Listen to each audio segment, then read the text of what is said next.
Selamat datang di Lazy Gadget bersama gue Manuel Marsen. Dan di video kali ini gue akan ngebahas satu buah handphone yang cukup aneh. Kenapa gue bilang aneh? Karena ini berasal dari sebuah brand yang gak dikenal sebagai brand pencetus handphone mahal gitu.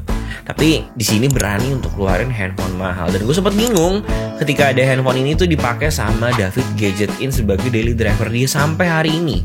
Dari pertama kali rilis di Maret 2024, hari ini masih ada di bionya Gadget In kalau dia pakai iPhone 15 Pro Max dan handphone ini. Ini adalah Vivo X Fold 3 Pro, nama yang cukup panjang dan cukup worth it untuk dipakai.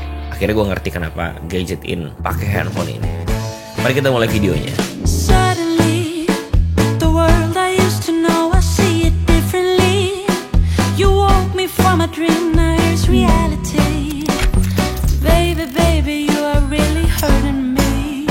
Jadi sebetulnya gue tuh sempat bingung kenapa David itu pernah atau mungkin sampai sekarang masih pakai Vivo X Fold 3 Pro ini. Ini nama cukup panjang sih, tapi gue akhirnya ngerti karena gue mencoba untuk mengerti dan akhirnya gue mengerti kalau memang ini adalah handphone fold atau handphone lipat terbaik sejauh ini ya. Sejauh gue belum nyobain Huawei X6 dan si Honor Honor Magic V3 dan juga si Oppo N5.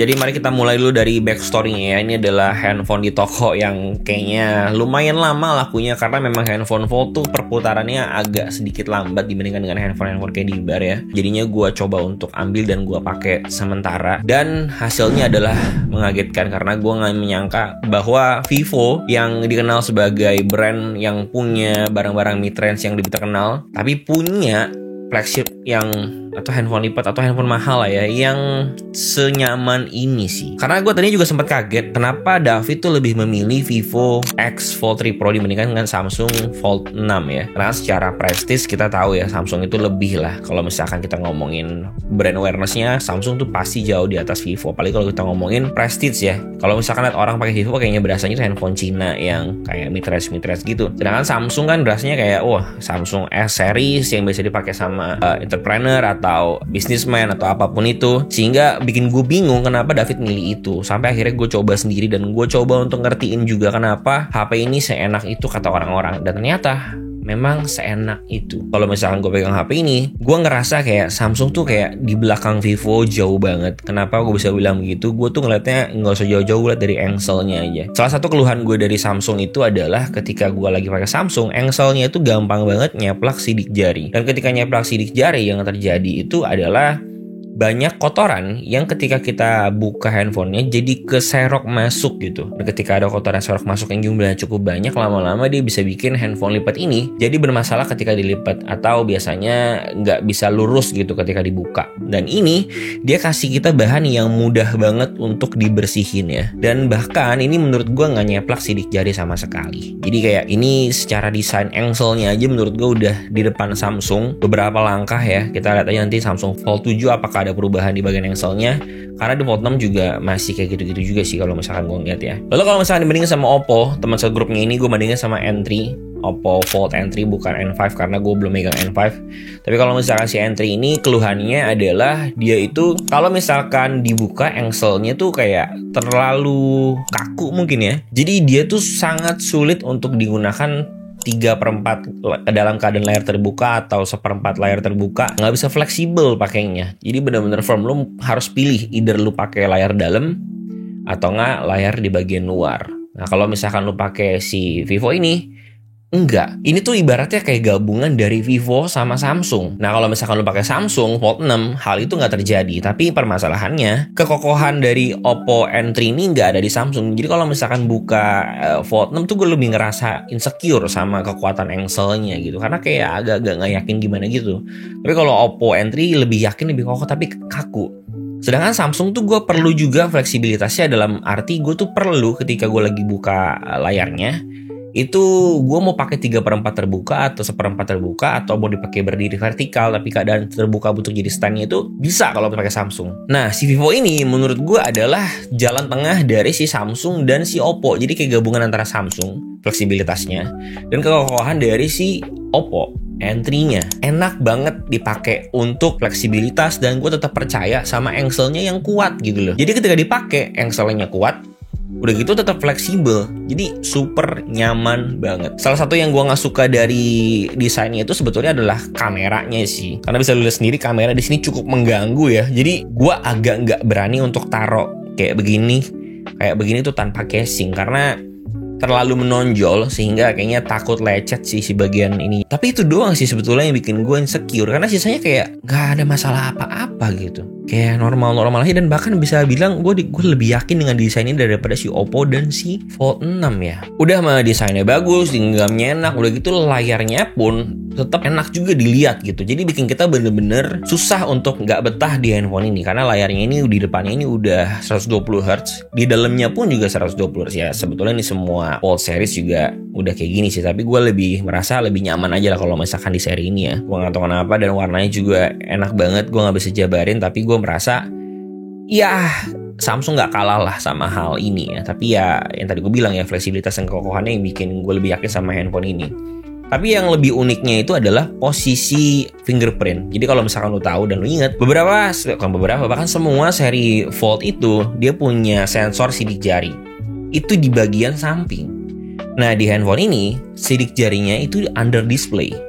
Jadi ketika lu pakai, lu nggak usah repot-repot minggirin jempol lu ke samping, tapi tinggal langsung pencet aja layarnya. Dan yang lebih uniknya lagi, layar dalamnya pun ada fingerprint under display. Ini yang bikin gue cukup kagum, karena belum ada seri lipat yang seberani ini yang pernah gue coba ya. Ini adalah salah satu seri yang pertama kali gue coba yang punya fingerprint under display. Ini mengagetkan, dan gue nyaman banget kalau misalkan buka tapi dalam keadaan gue belum unlock di bagian depannya. Jadi kayak gak usah repot-repot lagi mindahin jempol ke kanan, tapi tinggal langsung kayak cap ibu jari aja ke layar segede ini. Udah gitu kalau misalkan gue tutup juga layarnya di sini, gue ngerasa dia tuh masih punya rasio yang normal. Jadi gue sangat minim typo kalau misalkan pakai handphone ini dibandingkan sama si Samsung Fold 6. Karena ketika gue pakai itu, gue selalu typo.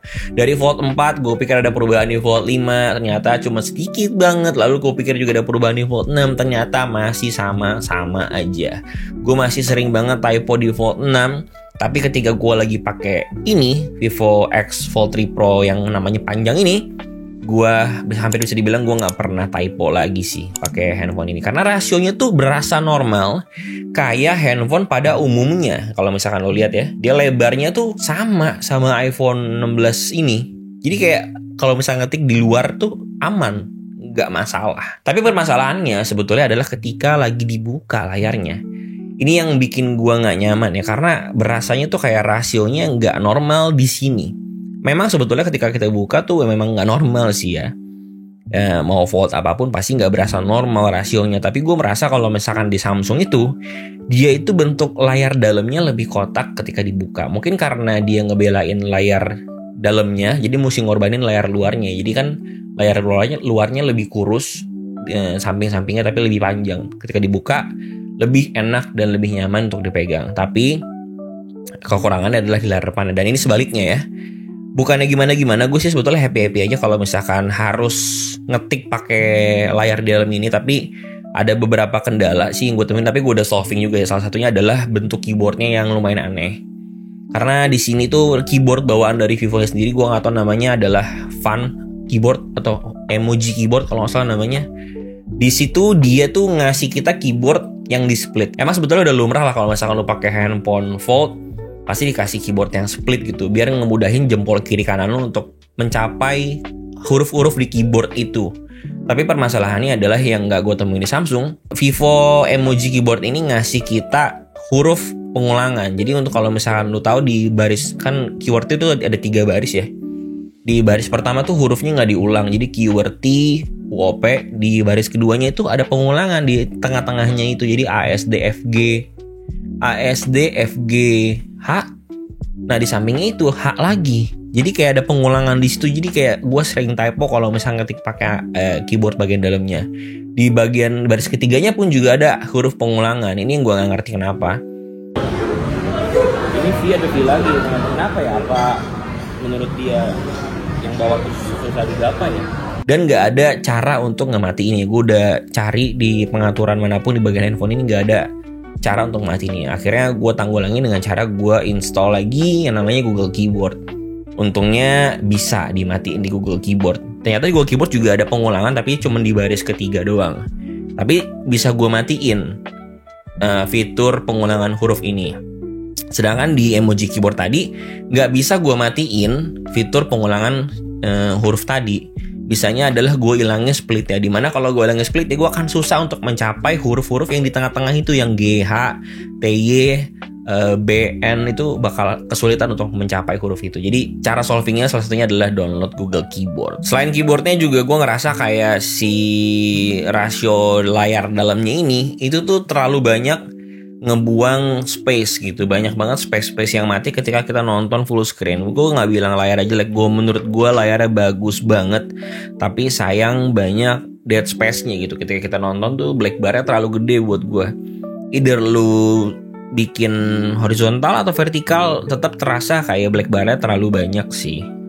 Yang gue rasain itu ya. Ketika gue zoom juga kan bisa sebetulnya, tapi akan ada crop dari samping-sampingnya, which is not good ya, nggak ideal lah kalau misalkan lu lagi nonton segala macamnya. Tapi sejauh ini gue sebetulnya happy dengan hasil gambar di layar dalamnya ya. Kemarin gue juga namatin satu series High Potential di Disney. Gue pakai handphone ini, dan yang gue suka ketika gue nonton pakai handphone ini dan ada WhatsApp masuk, itu ada pop up kecil gitu di bagian kanan yang menurut gue tuh tidak mengganggu tayangannya, sehingga dia tetap ngasih tau kita informasi ada pop up WhatsApp, tapi nggak mengganggu tayangannya. Kalau misalnya kita buka, itu based on keputusan kita sendiri gitu. Jadinya kalau misalnya kita buka, mungkin mengganggu, tapi kalaupun kita nggak buka, ya udahlah nggak mengganggu. Tapi at least dikasih tahu sama dia tuh ini ada notifikasi loh. Itu yang detail-detail kecil kayaknya yang nggak kepikiran tapi ada gitu.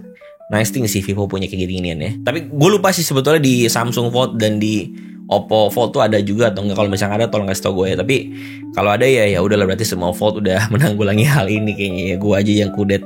Dan kalau kita ngomongin performa di handphone ini, harusnya memang udah gak ada masalah lagi, karena kita tahu lah ya, handphone 20 jutaan something dia udah pakai prosesor yang bagus, dia udah pakai Snapdragon Gen 3, walaupun bukannya terbaru tapi masih yang terbaik pada saat itu di kelasnya. Jadi ketika dites Antutu pun angkanya juga gede yang didapetin, jadi ya nggak akan jadi masalah besar untuk si Vivo X Fold 3 Pro ini untuk masalah performa. Dan selain performanya yang bagus, gue kayaknya bisa menjamin ini adalah seri Fold dengan kamera terbagus di pasaran Indonesia. Gue ngomongin Fold 6 Samsung dan gue ngomongin N3 Oppo. Gue baru cobain itu aja, sehingga gue ngerasa itu yang bagus. Tapi kalau misalkan nanti udah ada X6, ada Honor V3, ada N5, mungkin jawaban gue bisa berbeda lagi. Tapi sejauh ini adalah Fold dengan kamera terbaik menurut gue.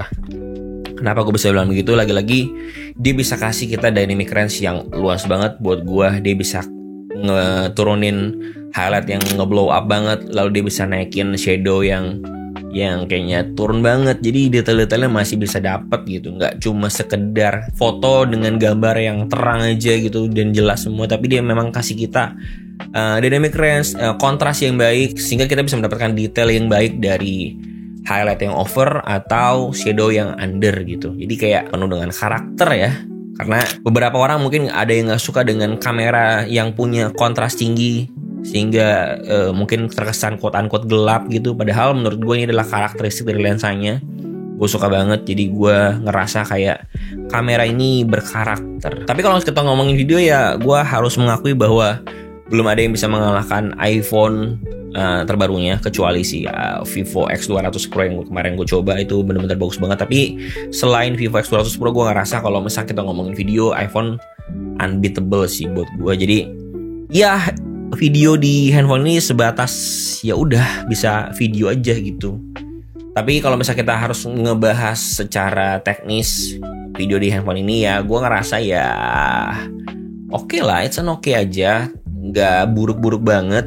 Dan stabilnya tuh berasa sih, stabil banget. Kalau walaupun gue jalannya agak gerasak gerusuk, tapi kameranya tetap stabil, nggak goyang-goyang yang gimana banget ya. Jadi gue nggak terlalu ngebahas mekanisme video di handphone ini juga. karena gue juga pegangnya cuma sebentar anyway ya, kecuali kayak gue iPhone mungkin bisa gue bahas lebih panjang karena gue pegangnya lumayan lama. Tapi kalau si Vivo yang ini gue cuma pegang sekitar semingguan, jadi nggak bisa gue bahas lebih dalam atau lebih banyak juga. Gue takutnya terkesan sotoy, tapi ya sejauh ini it's an okay aja sih video kamera di handphone ini. Gue udah bahas dari segi yang gue pakai secara sehari-hari, tapi gue harus curhat dari segi yang gue bingung kenapa harus gak ada.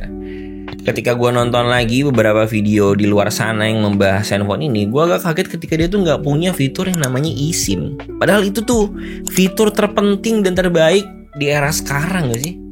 Karena kemarin tuh gue terakhir ke Jepang tuh gue pakai eSIM. Itu sangat membantu. Ketika gak punya eSIM gue gak bisa ngebayangin sih betapa repotnya gue harus either gue bawa wifi portable yang dimana gue harus ngecas lagi, berarti satu device lagi, atau gak gue harus cabut SIM card gue dan gue pakai SIM card ini, atau gue cabut SIM card tray gue pakai dual SIM dengan SIM Jepang dan SIM Indonesia gitu. Sedangkan kalau misalnya pakai eSIM, lu tinggal sebatas scan QR doang, itu udah langsung connect sama eSIM-nya. Sesimpel itu. Jadi gue nggak bisa ngebayang kalau misalkan nanti gue keluar negeri tapi gue pakai handphone ini sebagai daily driver gue sih lumayan males ya untuk ngatur-ngaturnya. Paling gue pakai wifi portable sih kalau misalkan keluar, dan ya males juga sih ngecasnya. Tapi ya kenapa harus gak ada eSIM? Mungkin dari sekian kesempurnaan handphone ini dia memikirkan kayak kayaknya terlalu sempurna handphone ini, gue kasih kekurangan deh. Karena kayaknya dia tuh memegang teguh kalau kesempurnaan tuh hanya milik Android and the backbone. Jadi kayak Vivo, ntar dulu ya, kamu jangan terlalu sempurna, ini kamu kekurangannya gak bisa eSIM. Jadi ya gak bisa eSIM lah handphone ini. Sayang banget. Walaupun gak sebanding juga sih kekurangannya kalau misalkan dibanding sama kelebihannya. Kelebihannya jauh lebih banyak lagi daripada kekurangan gak bisa eSIM-nya itu. Jadi masih termaafkan quote-unquote kalau misalkan lu gak terlalu sering keluar negeri ya. Tapi kalau misalkan sering sih lu harus consider ini sebagai hal yang cukup penting kalau misalkan lu mau ambil handphone ini atau enggak. Udah segitu aja curhatan gue tentang si Vivo Fold Fold 3 Pro. Gue selalu ketuker posisi X-nya, posisi Fold-nya ketuker, posisi 3-nya juga ketuker. Jadi kayak panjang banget sih ini penamaan handphone ini. Jadi kayak janganlah seri keempat jangan begini lah, atau seri kelima jangan gini lagi Vivo ya. Tolong diperbaiki namanya ya. Tapi ya itu aja curhatan gue tentang handphone ini. Gimana menurut kalian? Adakah yang mau ditanyakan seputar handphone ini, atau mungkin gue ada yang salah tolong dikoreksi juga. Silahkan di kolom komentar, gak apa-apa juga menurut gue. Silahkan kita ngobrol aja di bawah.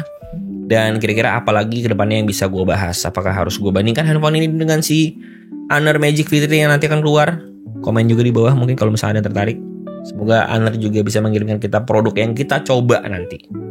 Udah, jangan lupa follow IG kita di @lazygadgets. Ada TikTok kita juga @lazygadgets yang kemarin habis dihujat di IG kita ya.